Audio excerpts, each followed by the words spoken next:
இந்து சமய ஆன்மீக வழிபாட்டில் சூரிய கிரகணம், அமாவாசை ஆகிய இரண்டுமே மிகவும் முக்கியத்துவம் வாய்ந்த, சக்தி வாய்ந்த நாட்களாகும். அதிலும் தட்சிணாயன காலத்தின் துவக்கமாக வரும் ஆடி அமாவாசை முன்னோர் வழிபாட்டிற்கும் அம்பிகை வழிபாட்டிற்கும் மிக முக்கியமான நாளாக கருதப்படுகிறது. கிரகணத்தின் போது கோவில்கள் அனைத்தும் அடைக்கப்படுவது வழக்கம். இந்த சமயத்தில் மந்திர ஜபம் தவிர மற்ற பூஜைகள், வழிபாடுகள் செய்யக்கூடாது என்பார்கள். இதனால் சூரிய கிரகணம் மற்றும் ஆடி அமாவாசை இரண்டும் இணைந்து வரும் நாளில் தர்ப்பணம் கொடுக்கலாமா கூடாதா, இந்த நாளில் என்ன செய்யலாம், என்னவெல்லாம் தவிர்க்கலாம் என்பதை பற்றி தெரிந்து கொள்ளலாம். ஒரு வருடத்தில் வரும் அமாவாசைகளில் மிக முக்கியமானவையாக கருதப்படுவது தை அமாவாசை, ஆடி அமாவாசை மற்றும் மகாலய அமாவாசை ஆகும்.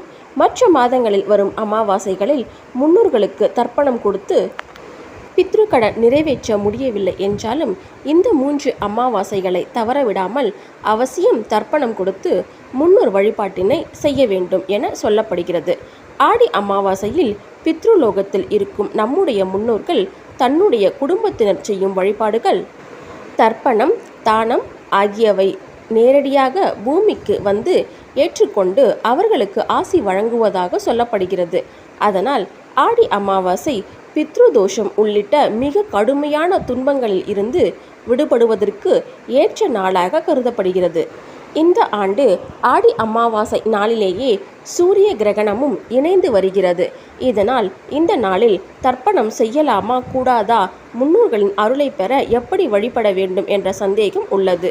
இந்த சூரிய கிரகணம் இரவு நேரத்திலேயே வருகிறது. அது மட்டுமின்றி இந்தியாவில் இந்த சூரிய கிரகணம் தெரியாது என விஞ்ஞானிகள் தெரிவித்துள்ளனர். இதனால் கோவில் நடை அடைப்பு போன்றவை இந்த நாளில் இருக்காது.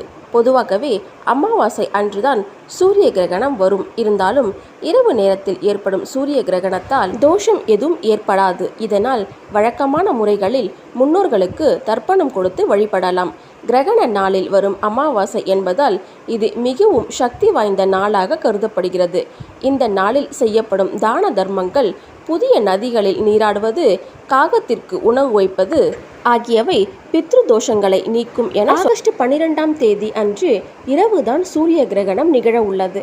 அதனால் வழக்கம் போல ஆகஸ்ட் 12ஆம் தேதி அன்று காலை சூரிய உதயத்திற்கு பிறகு நதிகள் அல்லது கடலில் புனித நீராடி முன்னோர்களுக்கு தர்ப்பணம் கொடுத்து வழிபடலாம். அதேபோல் பகல் நேரத்தில் முன்னோர்களுக்கு இலை போட்டு படையல் வைப்பது, காகத்திற்கு உணவு அளிப்பது போன்ற சடங்குகளையும் செய்யலாம்.